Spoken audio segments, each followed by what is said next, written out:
মেহেরপুর সদর উপজেলা প্রশাসনের হলরুমে সাইবার নিরাপত্তা ব্যবস্থা বিষয়ে প্রশিক্ষণ। মেহেরপুর সদর উপজেলা প্রশাসন ও উপজেলা আইসিটি অফিসের উদ্যোগে সাইবার নিরাপত্তা ব্যবস্থা বিষয়ে প্রশিক্ষণ অনুষ্ঠিত হয়েছে। বুধবার দুপুরের দিকে মেহেরপুর সদর উপজেলা প্রশাসনের হলরুমে এই প্রশিক্ষণ অনুষ্ঠিত হয়।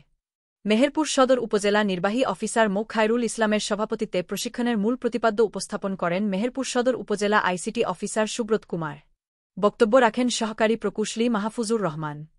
প্রশিক্ষণে অন্যদের মধ্যে উপজেলা শিক্ষা অফিসার মনিরুল ইসলাম, উপজেলা প্রাথমিক শিক্ষা অফিসার মো ফারুক উদ্দিন, সমাজসেবা অফিসার আনিছুর রহমান, প্রকল্প বাস্তবায়ন অফিসার সাইদুর রহমান, পল্লী উন্নয়ন কর্মকর্তা রকিবুল ইসলাম, যুব উন্নয়ন কর্মকর্তা আবদুল্লাহ আল মামুন প্রমুখ উপস্থিত ছিলেন।